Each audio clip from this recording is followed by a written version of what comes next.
नमस्कार दोस्तों, स्वागत है आपका अपने YouTube चैनल परीक्षा यान अकेडमी में। पिछली क्लास में हम लोगों ने टेंस के पढ़ा था, उसमें सारे टाइप्स को कंप्लीट कर लिया था। और क्यों पढ़ा था टेंस को? क्योंकि हमें अगर वॉइस नरेशन को पढ़ना है तो हमें टेंस की जानकारी होनी चाहिए, इस वजह से हमने पहले टेंस को पढ़ा दिया है।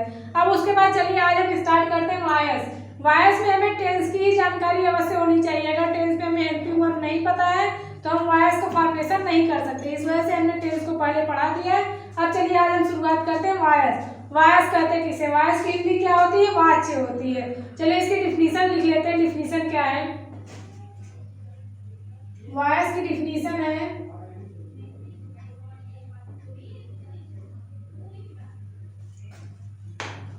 Forms of a verb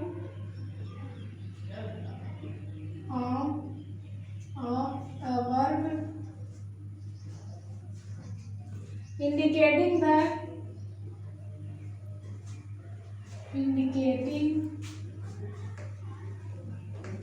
relation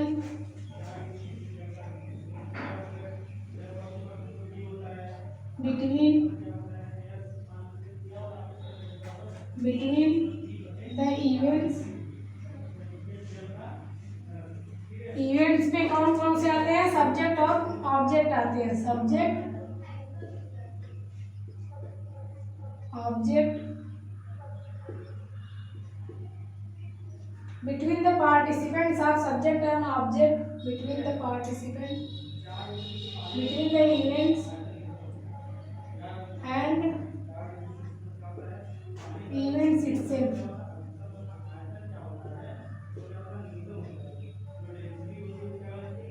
is called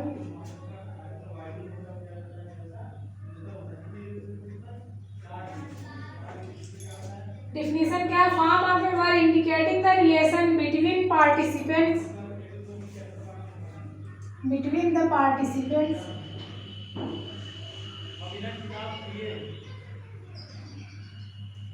participant के अंतर्गत तो कौन कौन से आते हैं? सब्जेक्ट और ऑब्जेक्ट आते हैं। And event itself is called voice. Voice किसे कहते हैं? ऐसा वॉइस जो किसका संबंध दिखाते हैं? सब्जेक्ट और ऑब्जेक्ट का संबंध दिखाते हैं, जिसमें दो प्रकार के होते हैं। वॉइस दो प्रकार के होते हैं। अब चलिए नोट करते हैं।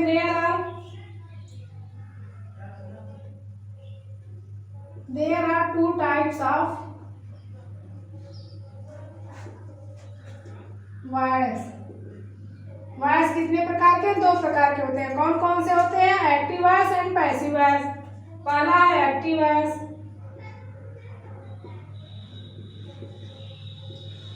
एंड दूसरा है passive voice.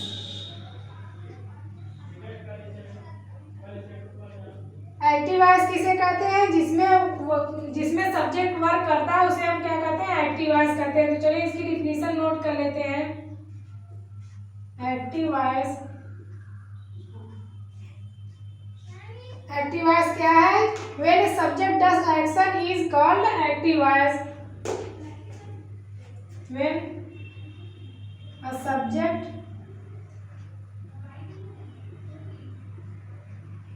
does action in a sentence is called active voice.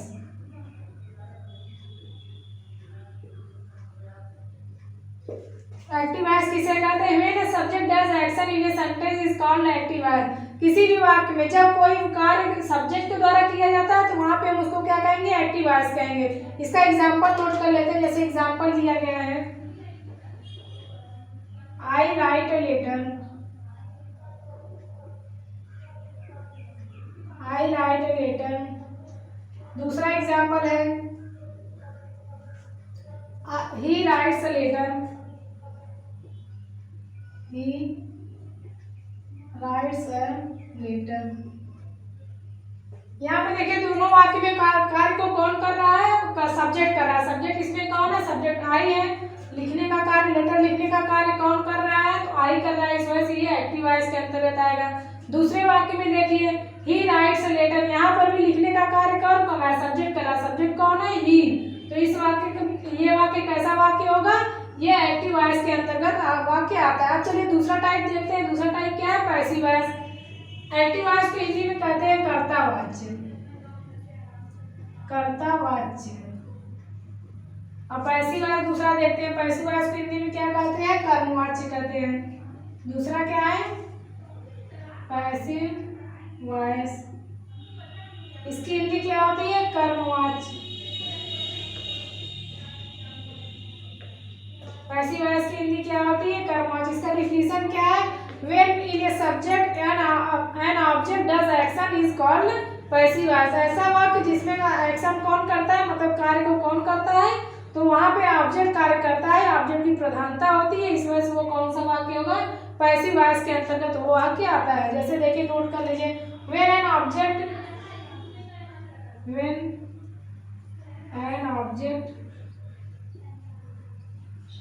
affects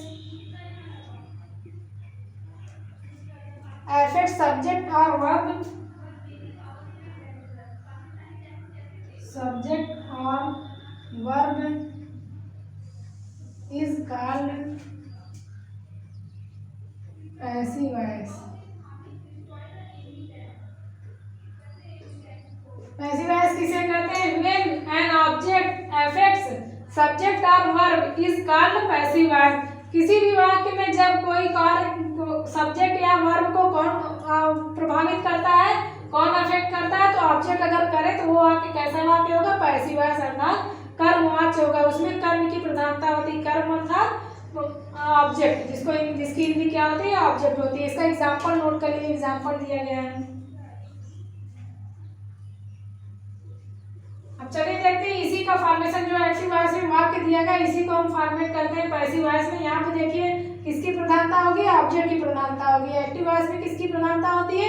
subject की प्रधानता होती है। चलिए नोट करते हैं। जैसे दिया गया, आई राइट ए लेटर, इसका पैसिव वॉइस क्या होगा? A letter is written by me. यहाँ पे देखिए सेम वही सेंटेंस, वाक्य वही है, उसका अर्थ भी वही है, बस केवल क्या परिवर्तित होता है? सब्जेक्ट का ऑब्जेक्ट, ऑब्जेक्ट का सब्जेक्ट होता है। वर्ब की थर्ड फॉर्म का प्रयोग करके हम किसी भी वाक्य का अगर परिवर्तन करते हैं पैसिव वॉइस में, तो ये ध्यान दीजिएगा, ये जो सब्जेक्ट होता है ये ऑब्जेक्ट की जगह जाता है। ऑब्जेक्ट किसकी जगह आता है? सब्जेक्ट की जगह आता है। वर्ब की कौन सी फॉर्म होगी? वर्ब की थर्ड फॉर्म प्रयोग होती है, वर्ब की थर्ड फॉर्म। इसी प्रकार हम पैसिव वॉइस का फॉर्मेशन करते हैं। यहाँ पे देखिए, आई राइट ए लेटर, इसका हमने पैसिव वॉइस किया, a letter is written by me. अब दूसरा देखें, दूसरा जो एग्जांपल दिया गया है उसका हम फॉर्मेशन करते हैं। ही राइट्स ए लेटर, यहाँ पे देखिए ही राइट्स क्यों किया गया? ये सिंगुलर है, ही सिंगुलर है, इस वजह इसके साथ सिंगुलर वर्ब का प्रयोग किया जाएगा। और कोई भी वर्ब सिंगुलर बनाने के लिए उसमें हम किसका प्रयोग करते हैं? यस या यस को जोड़कर उस वर्ब को सिंगुलर बना सकते हैं। अब इसको देखिए कैसे लिखते हैं, a letter is written by him. ध्यान दीजिएगा, जब सब्जेक्ट ऑब्जेक्ट की जगह जाएगा तो वो ऑब्जेक्टिव रूप में लिखा जाएगा। यहाँ पे ही ये सब्जेक्टिव केस है, लेकिन इसका ऑब्जेक्टिव केस क्या होगा? तो ऑब्जेक्टिव केस हिम होता है। हमने केस में पढ़ाया था कि केस का परिवर्तन कैसे करते हैं। ही का हिम होता है, हर का हर्ष होता हर होता है, यहाँ आई का मी होता है। हमने सारे वर्ड्स को, वो वॉइस को उसमें केस में सब में पढ़ा दिया था, किसका परिवर्तन कौन से सब्जेक्ट का ऑब्जेक्टिव केस कैसे होता है, किसका केस परिवर्तन कैसे करते हैं, ये सारा हमने बता दिया था। अब चलिए इसके बाद देखते हैं इसका फॉर्मेशन, एक चार्ट बना के देखते हैं कि कौन से वर्ब का परिवर्तन हेल्पिंग वर्ब का किस हेल्पिंग वर्ब में चेंज होता है। चलिए देखते हैं टेंस का परिवर्तन कैसे। फॉर्मेशन ऑफ वॉइस, वॉइस जो एक्टिव वॉइस पैसिव वॉइस है उसका फॉर्मेशन हम कैसे करते हैं। जितने भी, पहली बात तो ये जान लीजिए कि 12 टेंस होते हैं, जिसमें से हमें केवल 8 टेंस उसका बनाना होता है एक्टिव पैसिव। तो चलिए देखते हैं कौन कौन से टेंस का किसमें परिवर्तन हम करते हैं। जैसे दिया गया है tense active voice passive voice, तो टेंस क्या है? Present indefinite tense. Present indefinite tense, इसकी पहचान क्या होती है? ता है, ती है, ते है। इसमें हेल्पिंग वर्ब क्या यूज होता है? डू या डज हेल्पिंग वर्ब पर प्रयोग होता है। लेकिन जब इसका हम पैसिव वॉइस में परिवर्तन करेंगे तो यही हेल्पिंग वर्ब कैसे परिवर्तित हो जाएगी? इज आर एम में। और यहाँ पे हमने बताया था एम क्यों आई के साथ हम एम का प्रयोग करेंगे, बाकी इज आर सिंगुलर के लिए प्रयोग करते हैं। तो ये ध्यान दीजिएगा, डू डज का परिवर्तन किसमें करेंगे? इज आर एम में करते हैं। अगला टेंस देखते हैं प्रेजेंट कंटीन्यूअस टेंस, जिसमें जिसकी पहचान क्या है, रहा है, रही है, रहे हैं। इसमें देखिए काम जो है चलता रहता है, कंटीन्यूअस या प्रोग्रेसिव टेंस या इम्परफेक्ट टेंस भी करते हैं, इसमें काम की पूर्णता नहीं होती है। इसमें देखिए हेल्पिंग वर्ब क्या प्रयोग होता है, इसमें helping verb is are am का प्रयोग होता ही है। इसमें हम पैसिव वॉइस में इसका फॉर्मेशन करेंगे, हेल्पिंग वर्ब यही रहेगा इज आर एम, केवल बढ़ता क्या है, बीइंग बढ़ता है, बी प्लस आईएनजी बढ़ता है। क्यों बढ़ता है, क्योंकि हमें वर्ब की थर्ड फॉर्म का भी प्रयोग करना होता है पैसिव वॉइस में। इस वजह से हमें आईएनजी कंटीन्यूअस में आईएनजी का प्रयोग हुआ रहता है एक्टिव वॉइस में। हम जब पैसिव वॉइस बनाएंगे आईएनजी को गायब तो करना नहीं है, इस वजह से हमें बी लगा के आईएनजी को वहीं बरकरार रखना होता है। अगला देखते हैं present perfect continue, present perfect tense. Present perfect tense की पहचान क्या होती है, चुका है, चुकी है, चुके हैं। इसका हेल्पिंग वर्ब क्या है, हैज या हैव का प्रयोग करते हैं, सिंगुलर के साथ हैज, प्लूरल के साथ हैव का प्रयोग करते हैं। जब इसका पैसिव वॉइस बनाएंगे तो क्या करेंगे, हेल्पिंग वर्ब तो वही रहेगा, लेकिन इसमें बढ़ता क्या है, अलग से केवल बीइंग का प्रयोग करके हम पैसिव वॉइस का निर्माण करते हैं। अब अगला देखते हैं past indefinite tense. Past indefinite tense, इसकी पहचान क्या है, ता था, ती थी, ते थे। इसकी पहचान होती है, कोई भी हिंदी वाक्य दिया रहेगा तो हम कैसे पहचानेंगे कि इसको किस टेंस में बदलना है।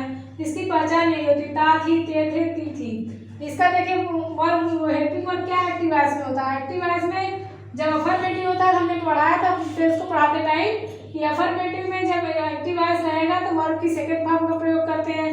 निगेटिव इंटरोगेटिव में हेल्पिंग वर्ब डिड का प्रयोग किया जाता है। लेकिन जब इसका हम पैसिव वॉइस बनाएंगे तो किसमें परिवर्तित करेंगे, उसका पैसिव वॉइस बनाने के लिए वाज वर का प्रयोग करते हैं, हेल्पिंग वर्ब वाज या वर का प्रयोग करके वर्ब की थर्ड फॉर्म का प्रयोग करते हैं।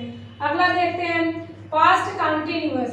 पास्ट कंटीन्यूअस टेंस है, जिसकी पहचान क्या है, रहा था, रही थी, रहे थे। इसका हेल्पिंग वर्ब क्या प्रयोग होता है, वाज या वर। और पैसिव वॉइस बनाएंगे तो क्या करेंगे, वाज वर तो रहेगा ही, लास्ट में उसके बी जोड़ देंगे आईएनजी को बरकरार रखने के लिए, अब उसके वर्ब की आईएनजी को बरकरार रखने के लिए। अब अगला देखते हैं past perfect tense. Past perfect tense की पहचान क्या होती है, चुका था, चुकी थी, चुके थे। इसका हेल्पिंग वर्ब क्या प्रयोग होता है, हेल्पिंग वर्ब होता है हैड।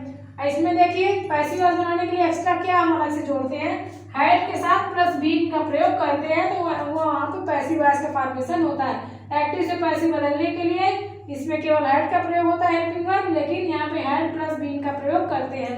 अब अगला देखते हैं future indefinite tense. Future indefinite tense की पहचान क्या होती है, गा, गी, गेव। यहाँ पे देखिए हेल्पिंग वर्ब क्या प्रयोग होता है, विल या शैल का प्रयोग करते हैं। और जब पैसिव वॉइस बनाएंगे तो उसका प्रयोग क्या करेंगे, हेल्पिंग वर्ब विल या शैल तो रहेगा ही, लास्ट में हमें क्या जोड़ना होता है, उसके साथ बी जोड़कर पैसिव वॉइस का फॉर्मेशन करते हैं। अब अगला देखते हैं फ्यूचर परफेक्ट टेंस। इसकी पहचान क्या होगी, चुका होगा, चुकी होगी, चुके होंगे। यहाँ पे देखिए हेल्पिंग वर्ब क्या प्रयोग है, पास्ट फ्यूचर परफेक्ट टेंस में हेल्पिंग वर्ब क्या प्रयोग करते हैं, विल या शैल प्लस हैव का प्रयोग करते हैं, विल हैव या शैल हैव का प्रयोग करते हैं।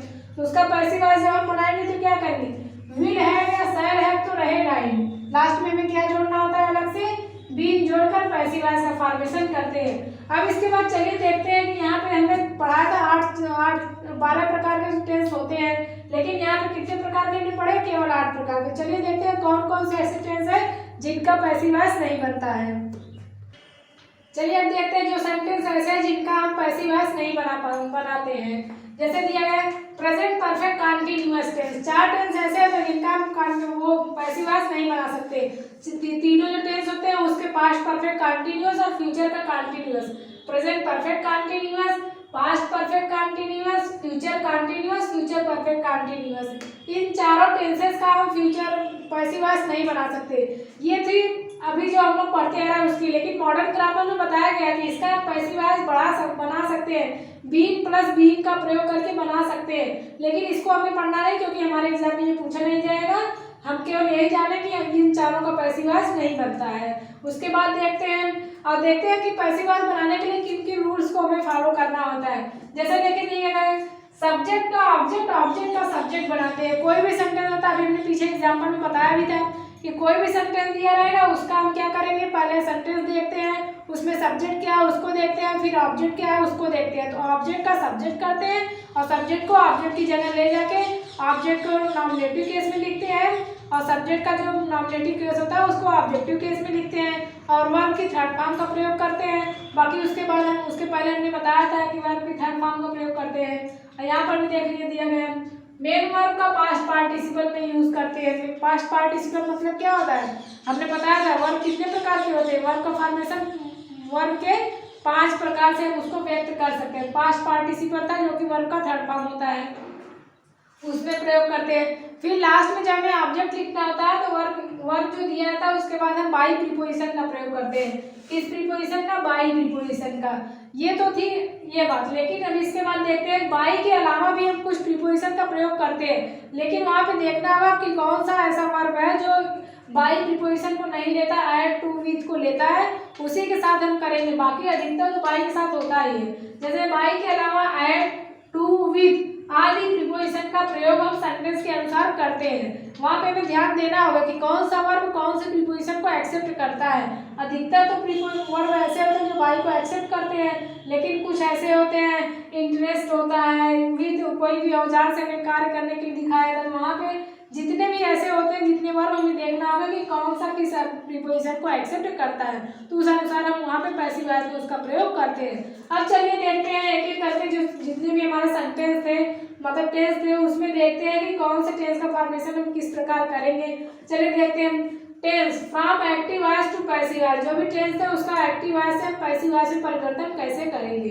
पहला दिया गया है सिंपल प्रेजेंट टेंस। पहला टेंस हमारा क्या है, सिंपल प्रेजेंट टेंस, जो कि प्रेजेंट टेंस के अंतर्गत आता है।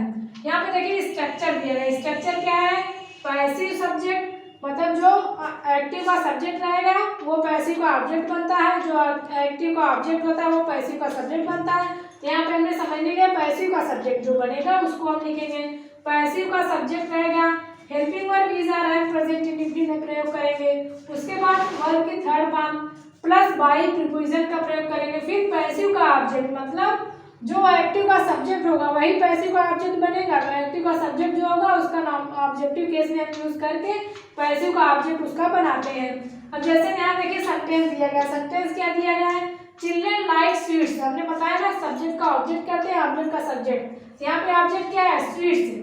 स्वीट्स को हम क्या करेंगे, सब्जेक्ट की जगह करेंगे, और चिल्ड्रन क्या है, सब्जेक्ट है, इसको हम ऑब्जेक्ट की जगह क्या करेंगे, तो इसको यहाँ पे ले जाते हैं ऑब्जेक्ट की जगह करते हैं। यहाँ पे देखिए फॉर्मेशन कैसे करते हैं। जैसे स्वीट्स दिया गया, स्वीट्स को हम सब्जेक्ट की जगह लिखेंगे, ये हो गया हमारा पैसिव का सब्जेक्ट। उसके बाद लाइक दिया गया, ये प्रेजेंट इंडेफिनिट था, तो हमें हेल्पिंग वर्ब क्या प्रयोग करना होगा, इज आर एम का प्रयोग करना होगा। लेकिन इज आर एम में हमें ये देखना होगा कि किसका प्रयोग करेंगे। तो यहाँ पे स्वीट्स क्या है, स्वीट्स प्लूरल में है, तो हेल्पिंग वर्ब किसका प्रयोग करेंगे, आर का प्रयोग करेंगे।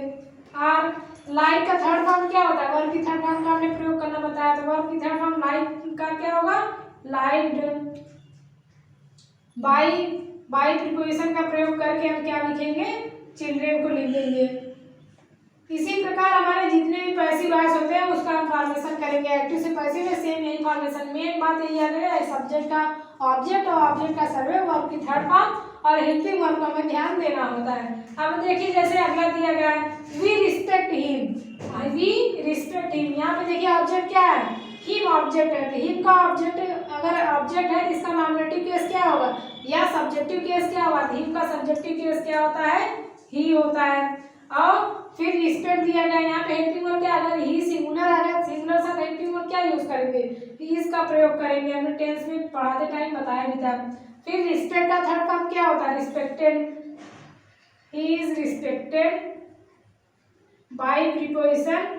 अब वी का ऑब्जेक्टिव केस क्या होता है, वी का ऑब्जेक्टिव केस अस होता है। हमें एक केस भी ध्यान देना होगा, इसलिए हमने स्टार्टिंग में जब ग्रामर की पोर्शन को शुरू किया था तो उसमें हमने केस को पढ़ा दिया था। वहाँ पे आप लोग देख लीजिएगा कि केस का परिवर्तन हम कैसे करेंगे, कौन से सब्जेक्ट का ऑब्जेक्टिव केस, नॉमिनेटिव केस, कैसे किसका परिवर्तन करते हैं। यहाँ पे क्या होगा, we respect him, he is respected by us. अब चलिए इसके बाद देखते हैं जो और भी टेंशन बचे हैं उसको हम लोग देख लेते हैं। चलिए अब देखते हैं अगले टेंस का जो फॉर्मेशन होता है पैसिव वॉइस में उसको कैसे करते हैं। जैसे कि यहाँ प्रेजेंट कंटीन्यूअस टेंस, इसका फॉर्मेशन हम पैसिव वॉइस में कैसे करेंगे, इसका स्ट्रक्चर देख लीजिए। सब्जेक्ट हेल्पिंग वर्ब क्या होगा, इज आर एम, इसमें बढ़ता क्या है, प्लस बी प्लस आईएनजी बढ़ता है। क्यों बढ़ता है, क्योंकि आईएनजी फॉर्म को बरकरार रखने के लिए हमें यहाँ पे ये बढ़ाना पड़ता है, अलग से ऐड करना पड़ता है। उसके बाद देखिए वर्ब की थर्ड फॉर्म का प्रयोग करते हैं, प्लस बाई प्लस ऑब्जेक्ट का प्रयोग करते हैं। यहाँ पे ध्यान दें हमने पैसिव सब्जेक्ट या पैसिव ऑब्जेक्ट लिखा नहीं, लेकिन आप लोग समझ जाइएगा कि वाक्य में जो एक्टिव रहेगा उसका जब पैसिव वॉइस में परिवर्तन करेंगे तो उसका सब्जेक्ट क्या बनता है, ऑब्जेक्ट क्या बनता है। जैसे देखिए एक सेंटेंस दिया गया है, एक्टिव वॉइस में है Shweta is answering the question, ये एक्टिव वॉइस है। इसका हम पैसिव वॉइस में परिवर्तन कैसे करेंगे, हमने बताया कि सब्जेक्ट का ऑब्जेक्ट और ऑब्जेक्ट का सब्जेक्ट करते हैं। पहले हम सेंटेंस में खोजते हैं कि ऑब्जेक्ट है क्या। यहाँ पे देखिए ऑब्जेक्ट कहाँ पे है, ये एक्टिव वॉइस का ऑब्जेक्ट क्या है, द क्वेश्चन। ये क्या है, ये ऑब्जेक्ट है। इसका हम सब्जेक्ट करेंगे, द क्वेश्चन का द क्वेश्चन ही होगा, द क्वेश्चन। अब इसके बाद देखते हैं कि हमारा वर्ब क्या है, प्रेजेंट परफेक्ट, प्रेजेंट कंटीन्यूअस में इसका हेल्पिंग वर्ब क्या होगा, क्वेश्चन सिंगुलर है इसलिए हेल्पिंग वर्ब इज का प्रयोग करेंगे, प्लस बीइंग का प्रयोग करेंगे, बी प्लस आईएनजी। उसके बाद देखते हैं आंसर दिया गया, आंसर का थर्ड फॉर्म क्या होता है, तो आंसर्ड होता है। बीइंग प्लस वर्ब की थर्ड फॉर्म, वर्ब यहाँ पे क्या है, वर्ब है आंसर, तो आंसर का थर्ड फॉर्म क्या होता है, आंसर्ड होता है, आंसर्ड बाय प्रीपोजिशन का प्रयोग करके। श्वेता नाम है तो इसका सब्जेक्टिव ऑब्जेक्टिव केस सेम होगा, इस वजह से यहाँ पे हम क्या लिखेंगे, डायरेक्ट श्वेता ही लिख देते हैं। जब प्रीपोजिशन प्रोनाउन होता है तभी में परिवर्तन करने में प्रॉब्लम होती है, तो वहाँ पे ध्यान देना होता है। अगर कोई नाम दिया गया है तो जो सब्जेक्ट होगा सब्जेक्टिव केस इस नाम का जो होगा, ऑब्जेक्टिव केस में ही वही सेम रूप प्रयोग होता है। अब चलिए अगला सेंटेंस देखते हैं। एक्टिव वॉइस दिया गया है, they are not plucking the flowers. यहाँ पे देखिए negative sentence, they are not plucking the flowers. यहाँ पे देखिए क्या है, ऑब्जेक्ट क्या होगा, द फ्लावर्स, द फ्लावर्स, इसको सब्जेक्ट बनाते हैं, द फ्लावर्स। अब फ्लावर्स सिंगुलर है कि प्लूरल है, तो हमें ध्यान दीजिएगा, यहाँ पे फ्लावर्स क्या है, प्लूरल है। प्लूरल के साथ हेल्पिंग वर्ब क्या प्रयोग होगा, आर का प्रयोग करेंगे। फिर उसके बाद देखते हैं क्या प्रयोग करना होता है, आर नॉट। नॉट का यूज हम पहले करेंगे जब यहाँ पे निगेटिव सेंटेंस का फॉर्मेशन करेंगे। उसके बाद क्या करेंगे, बी प्लस वर्ब की थर्ड फॉर्म होती है, तो वर्ब की थर्ड फॉर्म क्या है, वर्ब क्या, प्लकिंग है, प्लकिंग का थर्ड फॉर्म क्या होगा, प्लक का, प्लक्ड होता है। उसके बाद बाई, दे का ऑब्जेक्टिव केस क्या होगा, दे नॉमिनेटिव केस है, इसका ऑब्जेक्टिव केस क्या होता है, देम होता है, देम।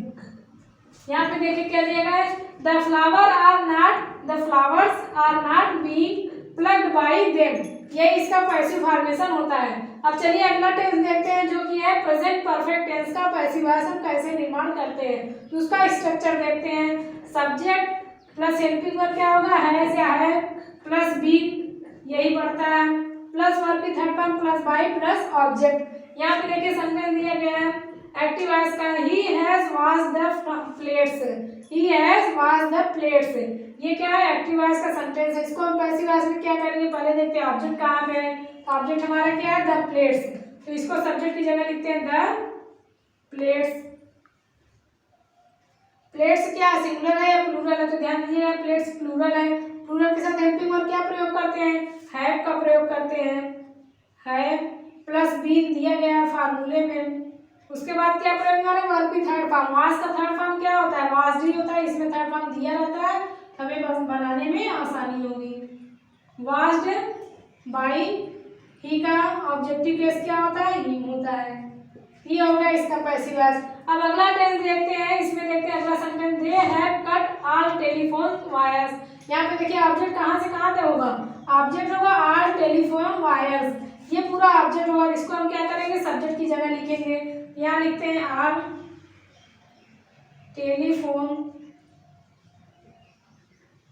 वायर्स।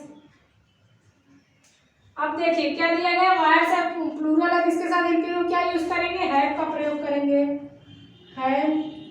कट का थर्ड फॉर्म क्या होता है, तो यहाँ पे देखिए ये ध्यान दीजिएगा, ये कट जो है ये कि इसका फर्स्ट सेकंड थर्ड फॉर्म तीनों सेम होता है, तो यहाँ पे क्या यूज करेंगे, कट का थर्ड फॉर्म कट ही होता है। हैव के साथ बाद बीन का प्रयोग करेंगे, बीन, फिर उसके बाद कट बाई, दे का ऑब्जेक्टिव केस क्या होता है, देम होता है, ये था इतने जो अपने प्रेजेंट परफेक्ट टेंस के जो फॉर्मेशन होते हैं पैसिव वॉइस में। वहाँ देखिए he has washed the plates, इसका पैसिव क्या होगा, the plates have been washed by him. And अगला है they have cut all telephone wires, इसका पैसिव वॉइस क्या होगा, all telephone wires have been cut by them. चलिए दोस्तों, तो इसी के साथ हमारी ये क्लास आपकी समाप्त होती है। इसी के साथ क्या समाप्त होता है, प्रेजेंट टेंस हमारा कंप्लीट होता है। अब इसके बाद जो भी टेंस बचे हुए हैं उसको हम देख लेंगे अगली क्लास में। और हमें हमारा चैनल पसंद आए तो हमारे चैनल को लाइक करें, सब्सक्राइब करें। धन्यवाद।